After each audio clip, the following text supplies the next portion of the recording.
패러독스 13이라는 그 작품을 소개하겠습니다. 네. 이 패러독스 13은 작가가 아주 독특한 소재를 가지고 쓴 작품이에요.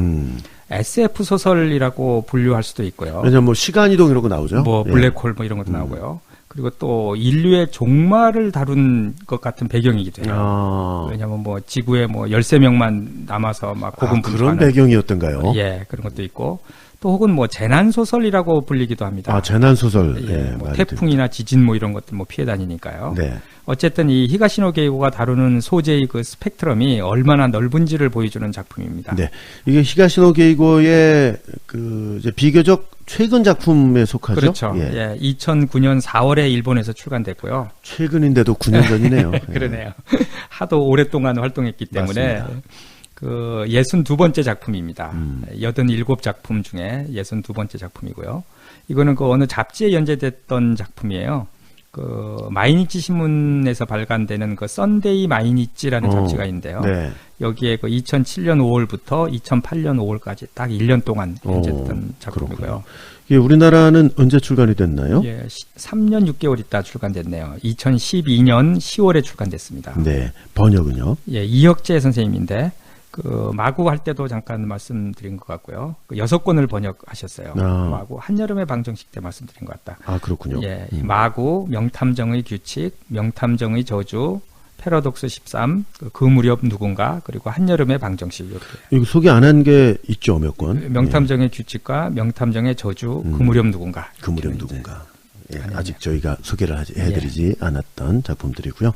이거는 뭐 장편 소설이 다 깁니다만 특별히 길어요. 500페이지가 넘죠. 500페이지 넘는 장편은 그렇게 흔치는 않은데 네. 이거는 536페이지나 되니까 상당히 긴 소설입니다. 그렇군요. 패러독스 13 얼마나 인기가 많았죠? 예, 일본 독자 10,000명 그 팬투표에서 상당히 높은 순위를 그 차지했습니다. 이 작품이 19위를 차지했어요. 그러니까 20위 안에 들었다는 거는 상당히 의미 있는 그 작품이거든요. 네, 네. 그래서 19위고 저희가 이제 19위를 하게 되잖아요. 이번 방송에서. 네. 근데 20위까지 순위 중에서 네. 딱 한 권 빼고 다 하게 되는 거더라고요. 그게 뭐죠? 그게 14위에 천공의 벌. 천공의 벌. 예, 요것만 안 다뤘고 이제 다 하게 되었습니다. 이 천공의 벌은 사실 교수님하고는 조금 안 맞는 작품일 제가 거예요. 사실은 아직도 안 읽었어요. 네. 좀 읽다 실패한 작품인데. 저도 말씀드렸다시피 요거 이제 저도 읽다가 중간까지만 읽었는데 근데 영화로 봤거든요. 영화는 상당히 볼만해요. 왜냐하면 구절구절 설명이 없어요. 맞아요. 많지 않아요. 예, 설명이 좀 많죠. 이 책이. 예. 그리고 사실은 이거는 헬리콥터 위에서 벌어지는 뭐 그렇죠. 이런 거기 때문에 이제 눈으로 봐가면서 그러니까 영상으로 보는 게 좀 더 나을 수 있어요. 예, 그렇습니다. 이게 책을 끝까지 정도 안 했기 때문에 이렇게 생각하는 그럴 수도 수도 있긴 있습니다. 있습니다. 다 읽은 분들은 또 뭐 좋아할 수도 있는데. 네. 이 패러독스 13은 우리나라에서도 좋아하는 독자들이 많은데 좀 특이한 점이 있죠. 예. 이게 되게 그 좋아하는 독자들이 많아요. 근데 또 싫어하는 독자들도 계세요. 호불호가 갈린다. 호불호가 굉장히 갈리는 아주 좀 독특한 작품이고 이 얘기는 뒤에서도 좀 더 상세하게 살펴보겠습니다. 이 패러독스 13은 SF 소설이다. 이렇게도 분류가 된다 말씀해 주셨는데 히가시노 게이고의 작품 가운데 SF 장르 소설이 몇 개 더 있죠? 예, 있습니다. 이 라플라스의 마녀 저희 소개했던 요거는 그 미래를 예측하는 특수한 능력을 가진 소녀의 이야기. 제가 지난 시간에 오사카 다녀왔다고 말씀드렸잖아요. 최근에 그 서점을 들렀어요. 갔더니 들어가는 입구에 거기는 뭐 한 그 기둥을 전부 다 같은 책을 넣어놓잖아요. 그렇죠. 맞아요. 놀랍게도 라플라스의 마녀를 해놨더라고요. 그렇게 많이. 여러 권을. 한 수백 권이 이렇게. 한 기둥에. 아니, 이게 최근 작품도 아닌데. 놀랍네. 그러게 말이에요. 그래서 그것도 사진 찍어 왔어요. 그 사진 한번 보여주세요. 정말로. 요것도 SF고. 또. 그것도 SF고, 또 플래티나 데이터. 그것도 그 인간의 DNA를 수집해서 그 범죄자를 검거한다는. 이거 우리 다뤘나요? 안 다뤘습니다. 저 이거 재밌게 읽었는데. 재밌죠. 물론 내용은 기억 안 아주 나죠. 재밌고. 요거는 그 영화 설정하고도 좀 비슷해요. 그 마이너리티 리포트라는 영화도. 저 톰 크루즈 나오는 딱 요 설정이고요. 저는 못 봐가지고. 그리고 얼마 전에 했던 그 무지개를 연주하는 소년. 아, 이것도 SF죠. 예, 이것도 SF죠. 뭐 빛을 연주하여 메시지를 발신하는 특수한 능력을 가진 천재 소년 이야기 뭐 이런 거죠. 그리고 이 이외에도 그 타임 슬립을 다룬 수많은 작품들도 어느 정도는 SF 요소를 가지고 있죠. 있다고 봐야죠. 예, 도쿄 같은 경우도 아, 도쿄 정말 재밌게 봤는데. 정말 재밌죠. 예, 과거에 아버지를 뭐 만나러 간다든지 네. 또 나미야 자파점의 기적도 사실은 편지가 뭐 과거 미래를 왔다 갔다 하잖아요. 저 이거 영화로 봤다는 거 말씀드렸나요? 네, 말씀하셨어요. 예, 영화로 영화도 재밌게 봤습니다. 예. 책보다는 좀 못하지만. 그 할아버지가 주인공이신 거죠, 그러니까. 그러게요. 자주 많이 나왔던 것 같아요, 제일 많이. 예. 자, 이렇게 해서 이 패러독스 13 SF 소설이라고 봐도 손색이 없는데 네. 이 제목이 또 특이한 것 같아요. 어떤 그렇습니다. 의미가 있는 거죠? 이 패러독스 13인데요. 둘 다 의미가 있어요. 패러독스는 역설이라는 뜻이잖아요. 맞습니다. 예, 이 소설에서 이렇게 패러독스라고 쓰여진 의미는 아마 타임 패러독스를 의미하는 것 같아요. 그러니까 시간 역설이라는 거죠. 그래서 이 시간 역설이 뭐냐면은 시간 여행을 할 때 발생하는 여러 가지 역설에 대한 것이라고 이제 했는데 뭐 사전적인 정의 같아요. 근데 예를 들면 이런 것 같아요. 2018년에 존재하는 어떤 사람 A가 과거 2001년으로 시간여행을 갔다면은 2018년에 있던 사람 A는 사라지고 2001년에 있는 사람 A가 2명이 된다는 설정. 그런 거죠. 이런 거 있죠. 예. 네, 이런 것들이 이제 타임 패러독스인데 이것을 잘 이용한 작품들이 이 타임 슬립 장치를 이용한 책들 같아요. 그래서 앞에서 언급한 그 도쿄도 그렇고요. 또 영화도 이 타임 슬립 이용해서 많이 씁니다. 뭐 백투더퓨처 이런 거 있죠. 네, 너무 재밌죠. 과거로 가서 자기 젊은 아버지를 만나고 근데 복잡해요, 뭐 맞아요. 그래서 재밌고 이 패러독스 13 이 작품에서도 이 시간의 뒤틀림 때문에 벌어지는 신비한 현상을 다룬 작품이거든요. 그래서 이제 패러독스라는 단어를 썼고요. 그리고 13이라는 단어는 13명이라는 사람 숫자를 의미합니다. 그래서 이 13명의 사람들이 뭐 살아남아서 뭐 고군분투하는 이야기거든요. 네. 그래서 요거는 또 뒤에서 더 자세히 설명을 해드리겠습니다. 예. 패러독스 13 오늘 소개해드리고 있는데 이건 이제 두 편으로 나눠서 소개를 해드릴 건데 둘 다 일반 편입니다. 그렇습니다. 예, 스포일러 버전은 없기 때문에 편안한 마음으로 다음 편까지 잘 들으시면 되겠는데요. 스포일러 버전은 아니지만 그래도 간단하게라도 줄거리를 좀 소개해 주시면 좋겠어요. 일본 총리에게 긴급 면담을 요청한 일본 우주항공개발기구는 놀라운 사실을 총리에게 전합니다. 그것은 우주의 블랙홀의 영향으로 거대한 에너지파가 지구를 덮쳐 시공간의 뒤틀림에 의해서 13초간의 시간의 공백, 즉 P13 현상이 발생할 것이라고 경고를 하는 것입니다. 한편 배경은 바뀌어서 범인 체포 작전에 나섰던 경시청 관리관 세이야는 그의 동생이자 형사인 후유키가 무모하게 행동하는 바람에 총격을 당해 쓰러지게 되는데 동생인 후유키도 범인의 총에 맞아 정신을 잃게 됩니다. 정신을 차려보니까 후유키는 도쿄 거리가 폐허로 변하고 사람들이 모조리 사라진 것을 알게 되고 경악하게 됩니다. 우여곡절 끝에 후유키는 형 세이야를 비롯한 12명의 생존자와 만나게 되지만 지진과 홍수 등 엄청난 재난이 차례로 그들을 엄습해와요. 이런 난관을 뚫고 비교적 안전한 장소인 총리 공간으로 대피하기 위해 고군분투하는데 막상 그곳에 도착해서 발견한 보고서를 통해 무서운 진실을 알게 됩니다. 도대체 어떤 무서운 진실이? 예, 궁금증이 발입니다. 네.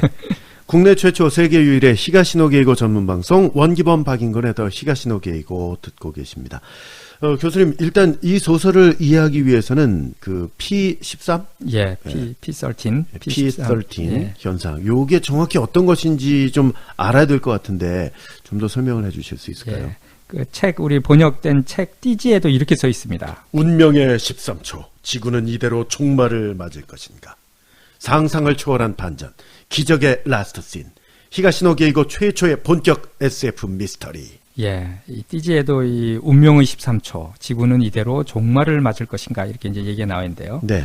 이 소설의 시작이 그 일본 우주항공개발기구가 작성한 그 보고서의 내용이 총리에게 전해지면서 시작된다 그랬어요. 네. 이 보고서의 내용은 곧 다가올 3월 13일 오후 1시 13분 13초에. 아, 이거 너무 13을 맞춰놨네. 13시 13분인 거잖아요. 13시 13분 웃깁니다. 13초. 13월이 없는 게 다행이네요. 그러게. 예. 그 13초에 지구에 큰 변화가 있을 것이라는 내용이에요. 즉, 이 블랙홀의 영향으로 엄청나게 거대한 에너지파가 지구를 덮치게 되고 그 결과 시공간의 뒤틀림에 의해서 그 시간에서부터 그 13초에서 딱 13초간의 시간 공백이 발생하게 된다는 것입니다. 그런데 이 사라진 13초라는 시간이 주는 의미가 매우 커요. 왜냐하면은 이 사라진 13초 동안의 시간 동안 죽는 사람들이 발생하게 된다면은 그 사람들은 이 세상에서 사라져버리는 결과를 낳을 수 있다는 것이에요. 그러니까 그냥 이 세상에서 죽고 마는 게 아니고 이 세상에서 사라져서 어디 다른 데로 가버릴 수 있다는 거예요. 다른 세계로. 네. 결국 이 시간에 다양한 이유로 이제 죽게 되는 사람들이 정말로 발생을 합니다. 네. 그래서 사라져버리게 되고 그 앞에 얘기한 그 형사와 관리관 형제도 그때 딱 죽은 거예요. 하필이면은. 그래서 그들도 아무도 없는 폐허가 되어가는 도쿄에 남겨지게 된 것이죠. 그래서 이 13초 동안 죽은 사람들은 다른 세계로 옮겨가게 되고요. 그리고 그곳에서 자신과 같은 처지에 빠진 총 13명의 사람들이 살기 위해 고군분투한다는 이 스토리거든요. 예, 그러니까 P13 현상, 이게 대단히 중요한 모티브가 되는 거죠. 이 작품에서요. 근데 히가시노 게이고가 이 패러독스 13, 이 작품을 어떻게 시작하게 됐는지에 대해서 인터뷰한 내용이 있다면서요? 예, 이게 히가시노 게이고 공식 가이드라는 거에 실린 그 인터뷰 내용인데 네. 아주 재미있어요. 히가시노 게이고 인터뷰가 다 뭐 재밌고 좋지만 요 그 인터뷰는 상당히 더 재미가 있습니다. 소개 좀 해주시죠. 어느 날 그 아는 편집자를 만나는 자리에서 그가 갑자기 이런 얘기를 했습니다. 도쿄에서 대부분의 사람들이 사라지고 약간의 사람들만 살아남아 생존해 간다는 이야기를 쓰면 어떻겠습니까? 라고요. 그 자리에는 영화 관계자도 있었는데요. 그 영화 관계자는 그런 스토리는 영화로 만들면 좋을 것 같네요. 라고 말했죠. 저는 왜 사람들이 사라진 건가요? 라고 물어봤는데요. 돌아온 대답이 기가 막혔습니다. 모른다는 거예요.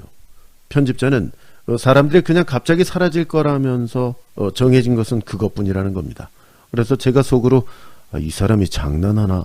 라고 생각했죠. 왜냐하면 이런 터무니없는 상황만으로 소설이 써지지는 않을 테니까요. 그래서 저는 편집자에게 그런 설정은 무리군요. 라고 차갑게 이야기하고 말았습니다. 그런데 집에 돌아와서 계속 이 이야기가 제 머릿속에서 맴도는 것이었습니다. 그래서 며칠 후 편집자에게 전화를 걸어 이 소재로 한번 이야기를 꾸며보겠다고 말했죠. 그래서 결국 패러독스 13이라는 소설이 탄생하게 됐습니다. 도쿄의 거리가 무너져가는 모습을 상상하며 글을 써내려가는 것은 의외로 즐거운 작업이었습니다. 예. 이게 즐거웠다고요? 이게 사실 그 조금 위험한 그 언급인데, 네. 그 2011년 동일본 대지진 있기 전의 이야기예요. 그러니까 약간 이렇게 좀 마음 놓고 이야기를 했지, 만약에 그런 것들이 있을 거를 알았다면은 절대 이렇게 이야기는 이제 못했을 것 같습니다. 네. 근데 어쨌거나 이 내용이 참 재미가 있어요. 어떤 편집자를 만나가지고 갑자기 편집자가 뜬금없이 도쿄에서 사람이 다 없어진다면 어떻게 될까라는 거를. 근데 그 이유도 없이. 네. 뜬금없이. 그 이유까지 생각을 해냈다면 작가가 됐겠죠. 그러겠죠. 편집자가 아니라. 예. 그래서 뭐 차갑게 아주 뭐 그런 설정으로 소설 쓰는 건 무리다라고 했는데. 네. 일본어로도 무리가 무리인 거 아세요? 무리 됐어요. 무리다. 그러더라고요. 무리다. 예. 무리 뭐 이렇게 얘기하더라고요. 무리. 근데 이거를 집에 와서 생각하니까 요것도 좀 재미있을 것 같다라고 소설을 이제 쓰기 시작했다. 재밌네요. 예.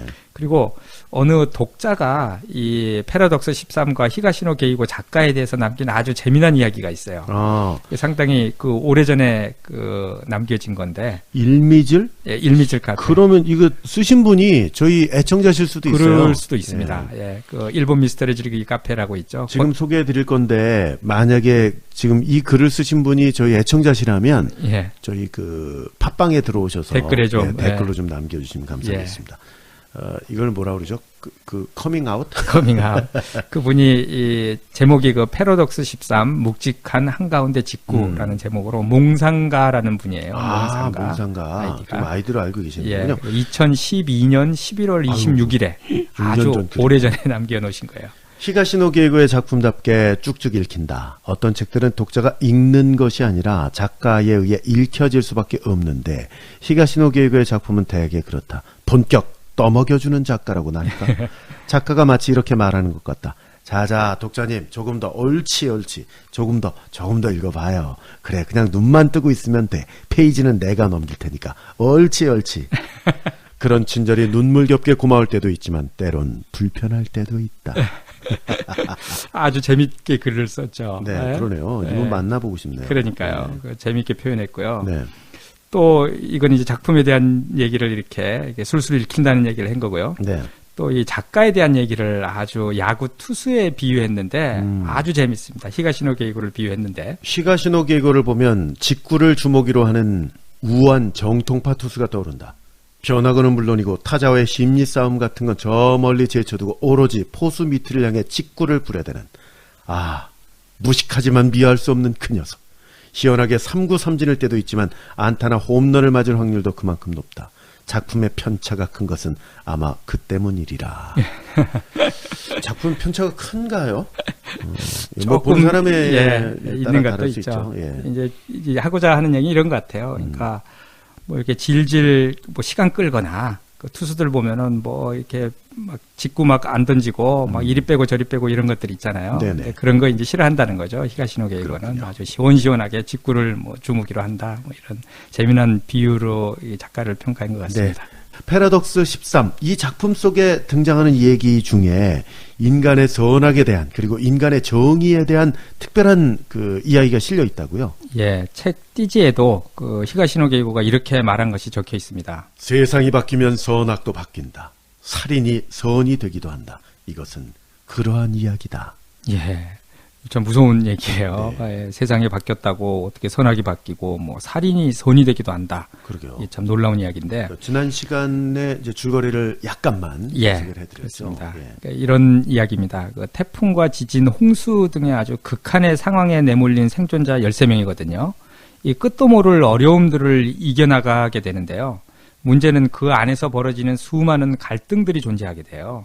그 예를 들어서 그 노인 부부 중에 할머니가 그 치명적인 부상을 입고 의식을 잃게 돼요. 이 할머니를 이제 누워있는 할머니를 놓고 떠날 수밖에 없어요. 왜냐하면 그러지 않으면 나머지 사람들이 다 죽게 되거든요. 네. 그렇게 되니까 누가 뭐 놓고 떠나고자고 이제 얘기를 하기가 쉽지 않습니다. 그 상황이. 그렇게 되자 이 남편이 무슨 얘기를 하냐면은 안락사를 시키자고 제안을 해요. 이거 참 묵직한 이야기인데. 묵직한 이야기입니다. 예, 정말 상상도 못하는 이야기인데 그렇게 제안을 합니다. 그리고 또 그렇게 안락사를 시키고 가게 돼요. 그래서 결국은 그러니까 이 세상이 바뀌면은 선악도 바뀐다. 뭐 살인이 선이 되기도 한다. 살아남기 위해서는 뭐 어쩔 수 없다. 뭐 이런 이야기 같은데 그래서 이런 묵직한 이야기들이 나오고요.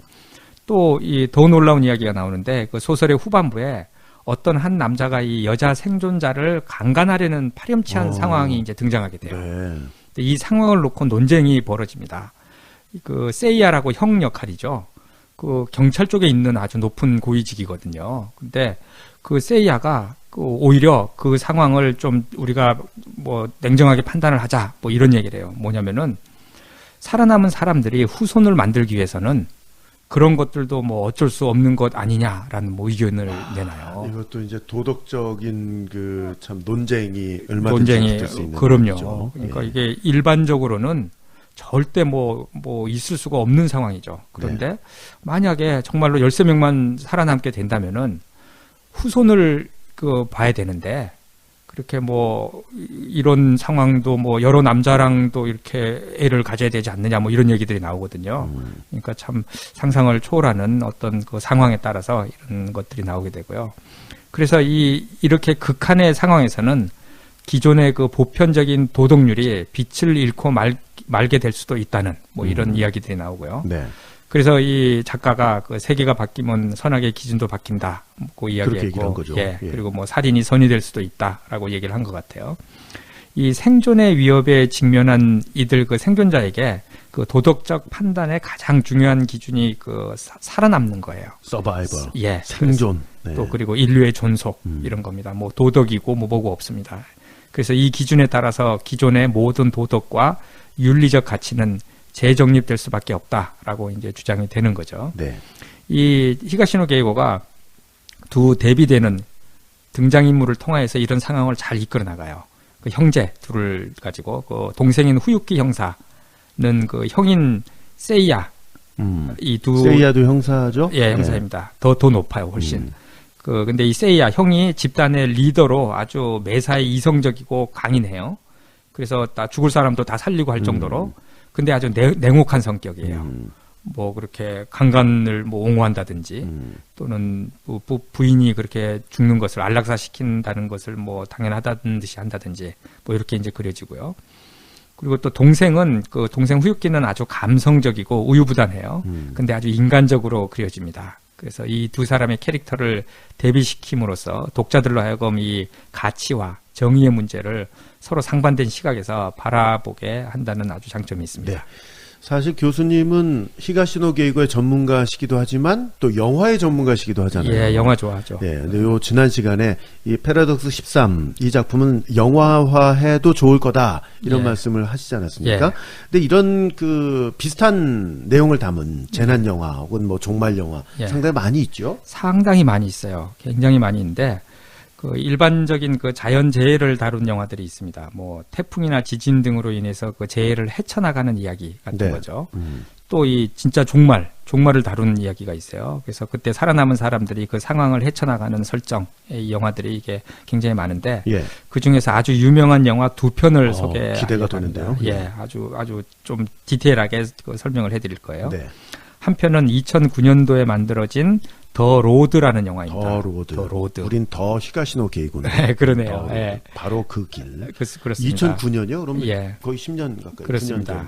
예, 존 힐코트 감독이고 그 배우들이 유명한 배우들이 나옵니다. 그 비고 모텐슨이라고 그 반지의 제왕에서 그 아라곤 역 왕의 역이에요. 왕의 귀환할 때도 아주 주인공으로 나오는 역이고요. 멋지고. 그리고 또 그 여자로는 그 샤를리즈 테론. 미인이죠. 그렇죠. 뭐 매드맥스, 프로메테우스, 뭐 몬스터로 아카데미 여우주연상을 타게 되는데. 영화는 뭐 워낙 많이 출연했어요. 맞습니다. 그래서 그 나오는 영화고, 이 영화는 원래 원작이 있는 영화예요. 그 코맥 메카시라는 작가의 더 로드 같은 동명의 그 소설이 원작이고요. 이 코맥 메카시는 아주 유명한 작가입니다. 정말로 유명한 작가예요. 그 더 로드 지금 말씀드리려는 그 영화 이거 소설로 그 퓰리처상을 받았어요. 그리고 또 이 더 로드도 유명하지만 노인을 위한 나라는 없다라는 그 책으로도 유명한데 이게 영화화된 게 또 너무나 유명해요. 그렇군요. 예, 노인을 위한 나라는 없다는 그 2008년도에 무려 아카데미상의 8개 부문에 올라서 4개를 타게 되는데 이 주요상을 타요. 뭐 작품상, 감독상, 나무주연상, 뭐 각색상 이런 거를 노인을 위한 나라는 없다가요. 그렇게 되고 그 더 로드 이제 저희가 말씀드리는 더 로드에 대한 줄거리를 잠깐 설명을 드리면은 하루아침에 이 세상이 잿더미로 변해버린 세계에서 살아남은 아버지와 아들이 음식이 없어 굶주림에 시달리고 또 혹한의 추위에 고생하게 됩니다. 이런 난관을 피해 남쪽으로 길을 떠나는데 이런 상황이 무섭다 하면서 자신의 품을 파고드는 아들 때문에 아버지는 카트에 실린 약간의 물과 기름 그리고 식량을 누군가에게 뺏기지 않을까 한순간도 방심할 수가 없어요.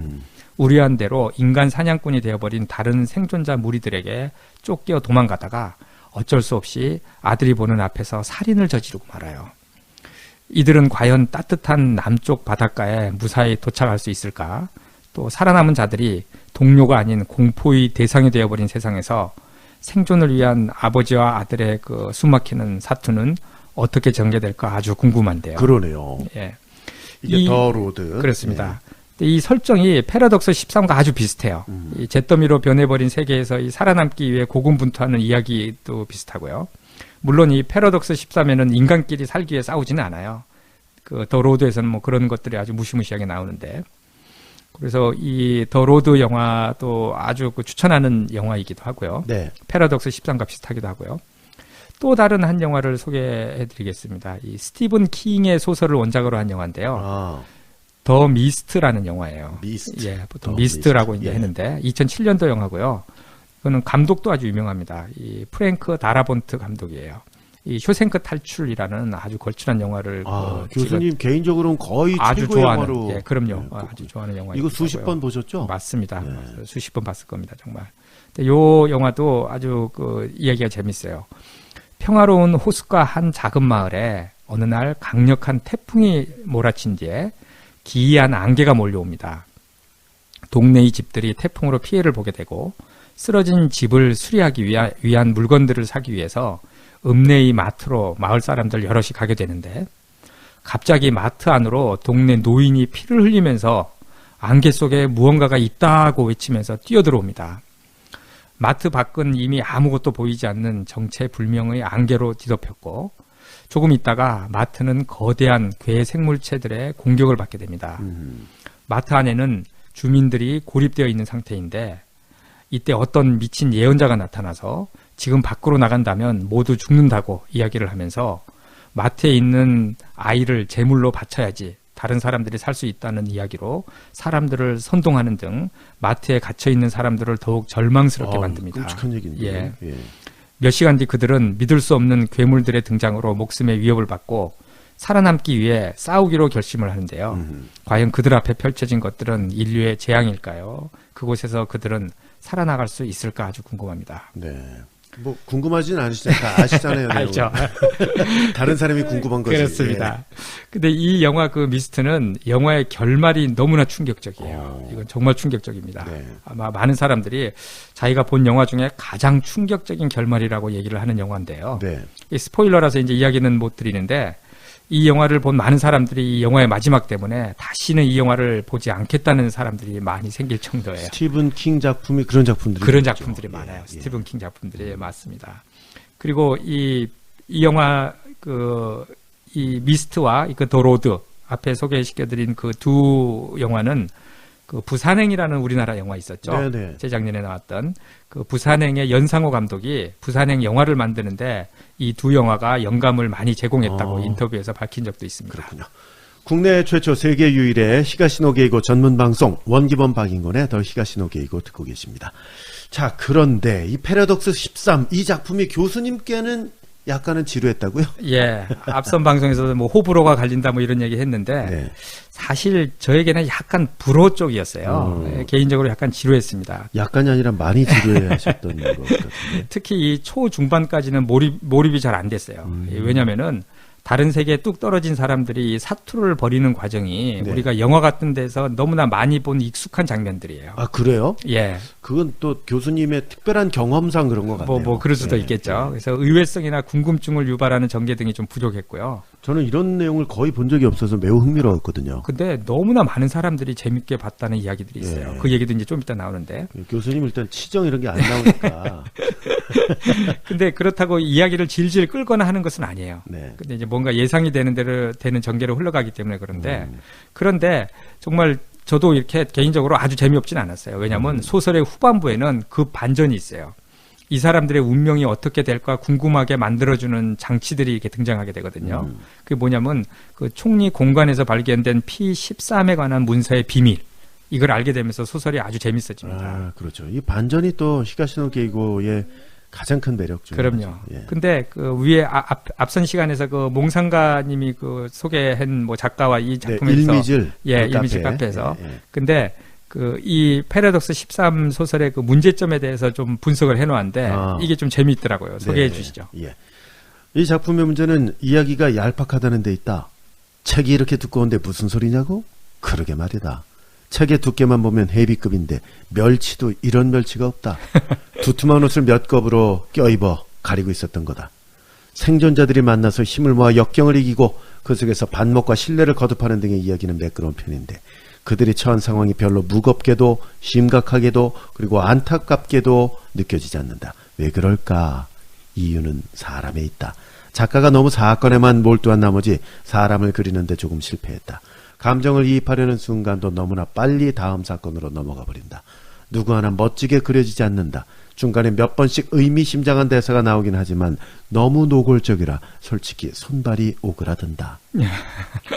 이분은 그 프로 평론가신가요? 아유, 상당히 재밌습니다. 사실 그 프로 평론가들은 이렇게 재밌게 못해요. 좀 딱딱하고 재미없습니다. 네. 근데 아주 그 재밌게 읽었는데 이 히가시노 게이고의 소설들은 사건 전개가 굉장히 빠르고 군더더기 없는 것 때문에 재밌다 그러잖아요. 네.